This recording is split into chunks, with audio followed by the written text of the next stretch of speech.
You are on a routine flight and suddenly it runs out of fuel mid-air. Imagine that. 3 years ago, 280 people came terrifyingly close to this lethal situation while they were on a Boeing 777 aircraft.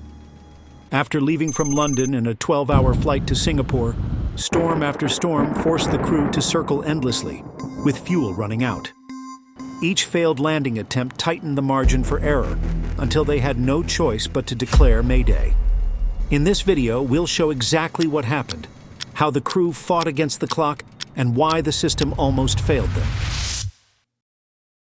24th of October 2022. It was a warm evening in London. At gate number F34 of Heathrow Airport, 280 passengers were onboarding the flight for Singapore. Some were business travelers, some of them were families returning home, and some tourists heading to Southeast Asia. Their flight, Singapore Airlines SQ319, a Boeing 777-300ER aircraft, got two massive engines, more powerful than most fighter jets. They had the capability of carrying a really high volume of fuel.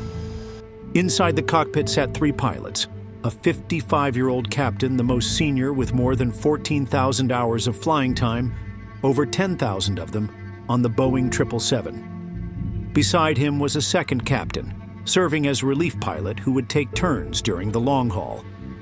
And the first officer was 31-year-old, comparatively fresh with just over 2,200 hours, all on Boeing 777. So this was a balanced crew, experience seasoned with fresh training, backed by one of the world's most respected airlines. Before takeoff, the pilots had to check their fuel plan. On long flights, this is extremely important because pilots don't just take enough fuel to fly from one airport to another. They carry extra fuel for different emergencies. For example, bad weather might force them to change course, so they'd need more fuel to fly some extra miles to land at a different airport if needed. Or they might need emergency fuel if their landing fails and they have to attempt a go-around. For this flight, they plan to start with a slightly lower volume of fuel than its capacity, because too much fuel costs more money. And it also makes the plane heavier, which could be dangerous for landing. They only load extra fuel enough to reach their backup airports if needed. So in case this flight couldn't land in Singapore, the pilots picked 3 backup airports: Paya Lebar Air Base in Singapore, Kuala Lumpur Airport in Malaysia, and Sinai Airport in Malaysia. But there was another airport also in Indonesia, which they never included in the plan as backup. Anyway, the weather looked normal for Singapore. Some thunderstorms and rain, but nothing unusual. So, at 8:51 in the evening local time, the flight took off from London's Heathrow Airport, flying over Europe at 35,000 feet, across the Middle East, India, and towards Singapore. For the next 12 hours, it seemed like a normal flight. Passengers eating meals, watching movies, and sleeping. But while passengers relaxed, the weather over Singapore was getting worse. In the cockpit, the pilots once checked their fuel level while flying over the Indian Ocean. The computer said they would land in Singapore with 7,000 kilograms of fuel left over. That's much more than the required minimum of 3,024 kilograms. So everything was perfect, except the weather forecasts in Singapore, which they didn't know till then. In fact, weather prediction for tropical areas is not always accurate. The forecast for Singapore predicted some light thunderstorms that would last for a maximum of an hour. But in Southeast Asia, storms can grow bigger and stronger quickly, sometimes shutting down airports in just minutes. For now, Flight 319 had no problems. The weather radar showed clear skies ahead. The pilots took turns doing their jobs. One would fly the plane while the other watched the instruments and talked to air traffic control. And in the back of the plane, passengers were waking up as flight attendants started serving breakfast. At 4 o'clock in Singapore, after nearly 13 hours in the air, weather stations reported a thunderstorm north of Singapore's airport. Within 15 minutes, heavy rain began falling, winds picked up, and it became hard to see. Air traffic controllers in Singapore started changing their plans for incoming and outgoing flights. Flight 319 was still flying towards Singapore, not knowing how bad the weather condition was. Their fuel computer still showed they had plenty of fuel for a normal landing. So the crew checked in with Singapore Approach Control, SAC, and received their clearance for runway 20 right at Changi Airport. But suddenly at 4:05 local time, SAC gave unexpected news. Singapore 319, hold at waypoint past Pew. Simply put, the flight was suddenly asked not to land and hold for some time in the sky. But why? Turns out tailwinds on runway 20 right were too strong. This is the wind blowing from behind the plane's tail section in the same direction as the plane's traveling. Generally, tailwinds push the plane faster, and this is extremely dangerous for landing. So the plane started flying in circles above Singapore, waiting to land. After 5 minutes, controllers changed which runway planes could use because of the weather. But the storm kept getting worse. Pilots could not even see beyond 2 miles. Finally, at 4:22 in the morning, the crew talked to air traffic control when the visibility dangerously dropped to just 500 meters. Changi Airport literally had to abort all the landing. Planes had to either fly around in circles waiting or try to land somewhere else. Here, the captain and first officer had to make a tough choice: keep circling and hope the weather got better. Go to a backup airport where it wasn't raining yet. But the problem was, all the 3 backup airports had the same weather condition. The only nearby airport with clear weather was Batam Airport, which they never included in the flight plan. At this point, they had 7,000 kilograms of fuel left, which should be enough to reach Batam.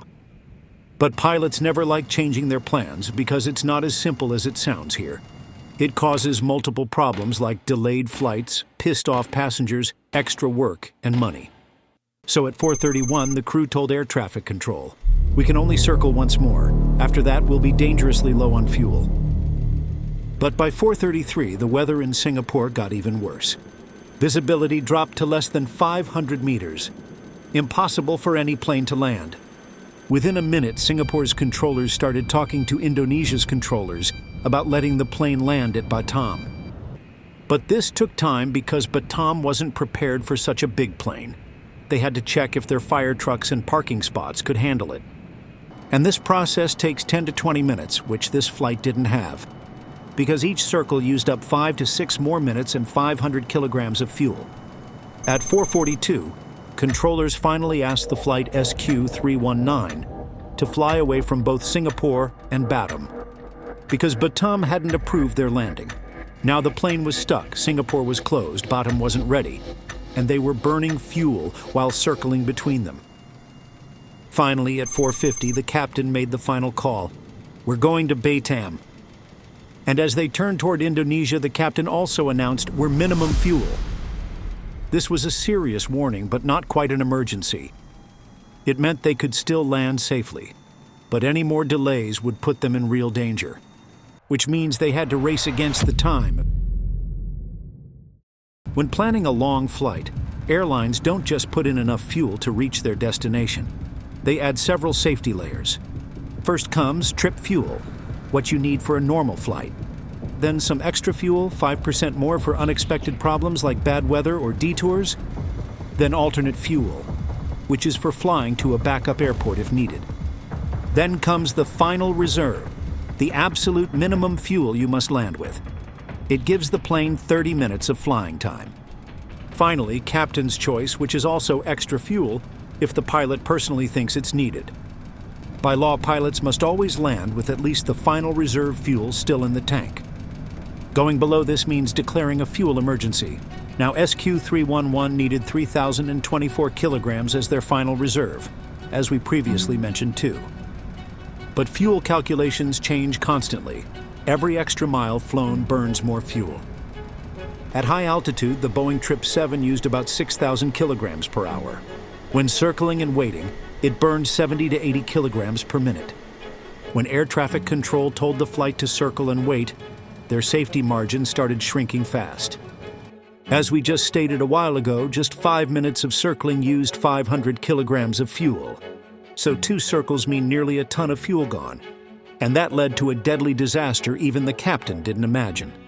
At 4:53, with only 13 miles from their backup airport, Batam, the captain, suddenly screamed, "Mayday, Mayday, Mayday, fuel!" Though Batam was not ready for this landing, the controllers cleared everything out of their way. But by then it was almost too late. If they had diverted after the first circle, they would have landed safely with 2,000 kilograms extra fuel. Instead, by waiting through 2 circles and extra flying, they arrived just as the storm hit their backup airport too. But why did they wait so long to divert?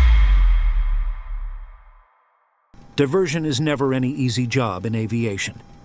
Not because of the reasons we mentioned before, but due to the reasons we are going to share now. Let's rewind back to the time when the SAC traffic control told the plane to fly in a direction away from both airports, Singapore and Batam. The reason was simple: Batam Airport hadn't given permission for the plane to land there yet. But 2 minutes later, controllers told them to head toward Batam. The captain spoke again, this time sounding more worried. "We are minimum fuel." But they still didn't get the priority. The controllers only followed their rules and treated it as serious, but not an emergency yet. When it was 4:50, finally they asked the plane to fly to Batam. Hence the late, and within 3 minutes it turned into a Mayday situation. By now, fuel was not the only problem. The storm had moved south to Batam as well. At 5 o'clock as per Singapore and 4 o'clock as Batam, the Boeing triple approached Batam's runway in terrible weather. There were strong tailwinds again with heavy rain and poor visibility. The captain still tried to land. Passengers were gripping their armrests and looking worried. But the winds made it too dangerous. At just 1,600 feet above the ground, he made a tough decision. Go around, meaning the plane had to climb back up into the stormy sky and try again. The plane went for another approach for runway 22. The runway stretched long, 4,000 meters, but length was not the issue. The storm was. From the tower, controllers reported a tailwind of 14 knots, gusting up to 30. For most aircraft, landing with a tailwind is possible within certain limits. For this plane, the tailwind limit was 15 knots. The captain was now flying the plane by hand through heavy rain and rough air. He had to focus on 3 things: keep the plane's nose pointed the right way, control the speed, and fight against the wind, pushing the plane around. And the first officer watched the instruments and talked to air traffic control. The crew decided to try the other runway, runway 4 instead of runway 22, because maybe the effect of wind would be better from that direction.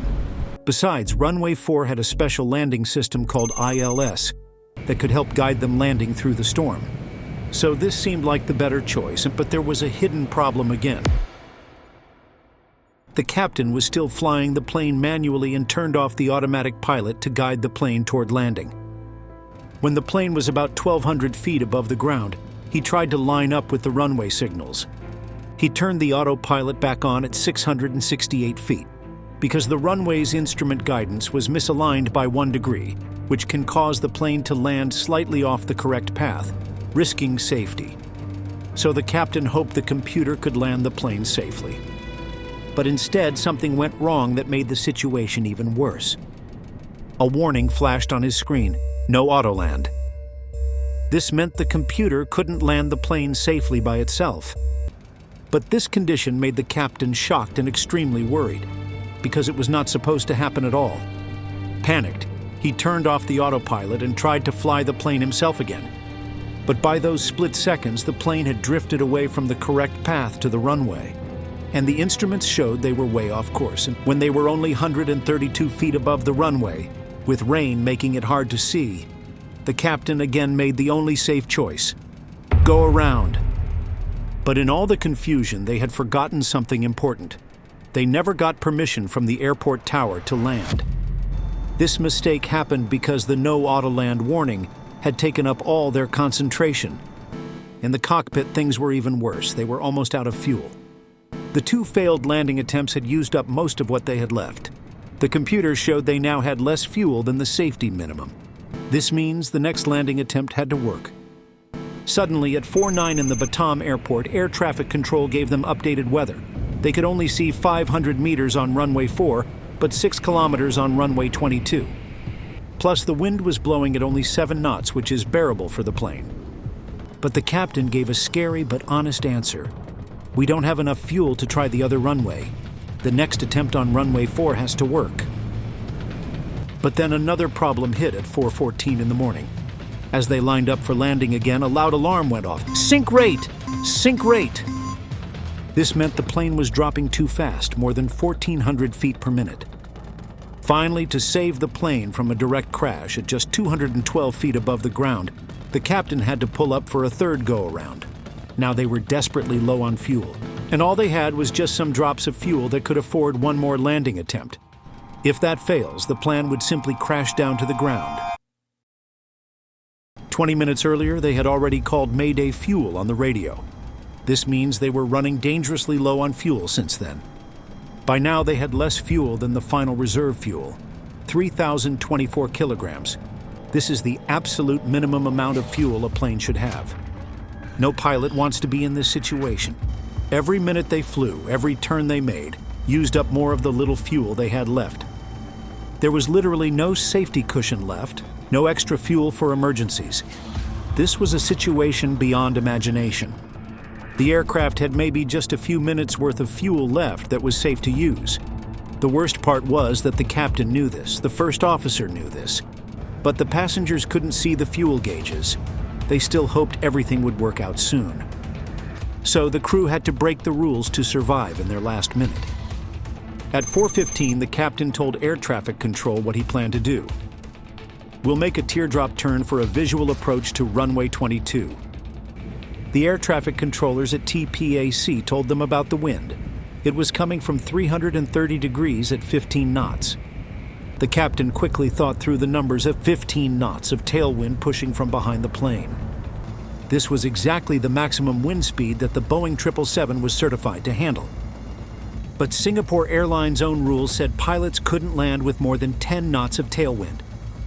This was not a rule that pilots normally broke, but that day, that moment was exceptional. The 280 souls were in a life-and-death situation. So this was not a moment to care about protocol. Landing with tailwind makes the plane roll farther after touchdown, makes the brakes work less well, and gives less room for mistakes. But the captain also knew the most important rule of all. Keep the plane flying, no matter what. Know where you're going, and survive. Plus, they didn't have enough fuel to move to another position and try runway 4 again. They didn't have enough fuel to go around and try landing again. And they certainly didn't have enough fuel to fly to another airport. Breaking the company rule was no longer a choice. It was about staying alive.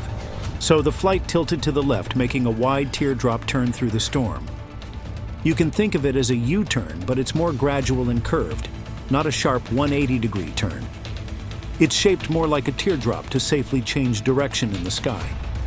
The captain was trying to line up the plane with runway 22. Rain hammered on the front windows and the wipers moved back and forth quickly. They could barely see anything outside. Inside the cabin, passengers felt the long turning motion and the moment when the plane seemed weightless as it lined up. Everyone was very anxious. Some people prayed, others grabbed their armrests tightly, closed their eyes, and prepared for whatever might happen. In the cockpit, the pilots knew there was no room for error left, no second chance. And keeping that in mind, they started for the final landing. As they came down through 500 feet above the ground, the runway lights appeared dimly through the rain. The captain kept the nose of the plane steady, guiding the aircraft toward the runway. Wind pushed from behind, making the plane go faster, but he was committed to landing. At 50 feet above the ground, the computer called out heights. 50, 40, 30. The captain pulled the nose up gently at the last moment, keeping it steady against the wind gusts. Finally, the huge landing gear hit Batam's runway with a heavy thud. Water splashed everywhere, the brakes roared, and the reverse thrust engines screamed into the storm. The aircraft slowed down, sliding slightly, but staying in the center of the runway.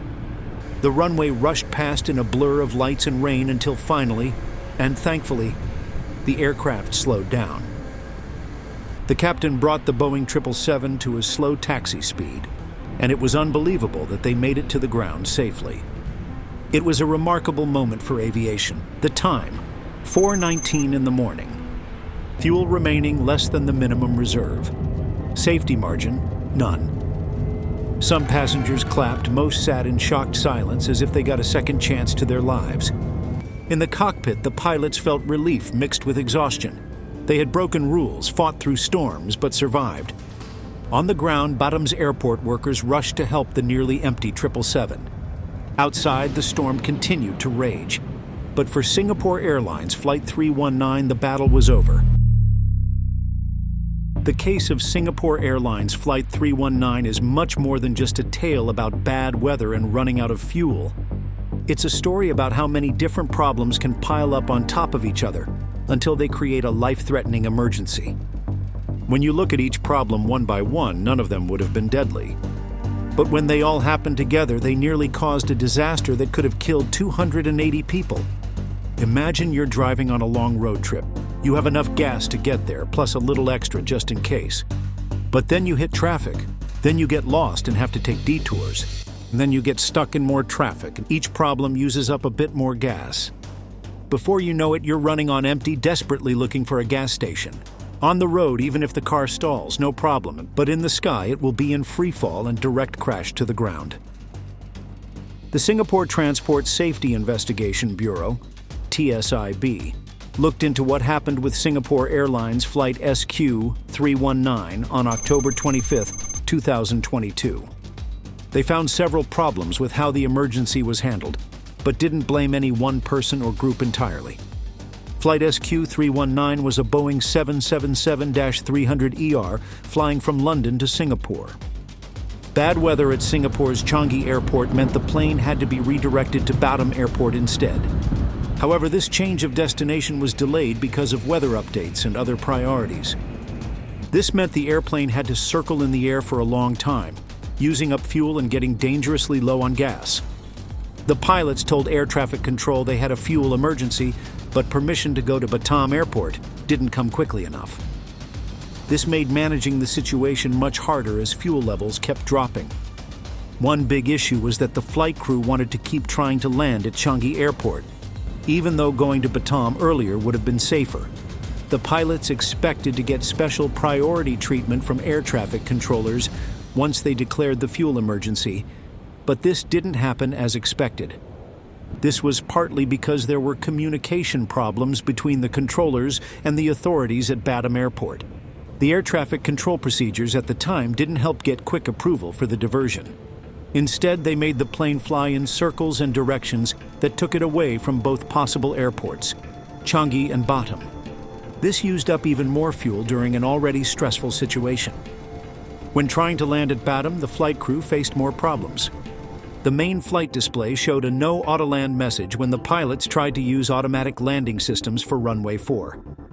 This surprised them and made their job harder. The guidance systems showed the aircraft was not on the right path for landing, so they had to pull up and try again at low altitude. The pilots also didn't realize at first that they hadn't properly made radio contact with the Batam control tower and hadn't received permission to land. This made the landing attempts even more complicated. They had to try landing several more times because of these problems and worsening weather. The investigation looked closely at how the pilot made decisions under extreme pressure. The captain was very experienced with over 14,000 flight hours and took control during the critical moments. However, he had trouble balancing fuel management with changing weather updates and instructions from air traffic control. The first officer and other crew members were present, but weren't actively helping during the critical approach, which limited their ability to share the workload and double-check each other's decisions. The pilots thought they were handling the situation properly, but were caught off guard by changing weather and unexpected system warnings. The report said the crew's awareness of the situation and communication with air traffic control and among themselves could have been better. They should have been more forceful and timelier in asking for diversion approval and confirming landing permission. The fuel situation was very dangerous, and the aircraft landed with much less fuel than required by safety rules, creating a risk that could have led to an emergency crash landing. The pilots declared Mayday Fuel status too late, when fuel had already reached critical levels. They tried to land multiple times before finally succeeding on runway 22 on their fourth attempt, just before running out of fuel completely. This showed how much pressure and complexity they faced, but also that they waited too long to make decisions about diverting and attempting landings. The Civil Aviation Authority of Singapore, CAS, found problems with how the flight diversion and emergency procedures were handled, but said Singapore Airlines didn't break any regulations. The airline then made safety improvements focusing on better communication methods, crew teamwork, and coordination with air traffic control and backup airports. These changes aim to prevent similar delays and operational difficulties during critical fuel emergencies. The investigation found that the incident was caused by several factors working together. The main causes were the flight crew waiting too long to decide to divert, not communicating assertively enough about the fuel emergency with air traffic control, and challenging weather that made diversion and landing attempts difficult. The air traffic control system's coordination and priority-setting processes also contributed by making the aircraft wait longer and fly longer routes. Since no regulations were broken, this suggests no single party was completely at fault. Instead, it was a system-wide problem involving crew judgment, following proper procedures and air traffic coordination during emergency and worsening conditions. The report emphasized how important it is to make quick diversion decisions during fuel emergencies and to improve cooperation between different agencies during unexpected operational problems to keep flights safe. This approach of shared responsibility aims to prevent similar high-risk situations in the future. So what do you think? Was it luck, skill, or sheer courage that got Flight SQ319 safely on the ground? Could the crew have made different decisions earlier and avoided the Mayday situation altogether? And here's another one to think about. When rules clash with life or death moments, should following protocol always come first? Or is it okay to break them if lives are at stake? If this story gave you chills or made you rethink how fragile every flight can be, hit that like button, share your thoughts in the comments, and subscribe so you don't miss more unbelievable aviation stories like this one. Until we meet again, fly safe.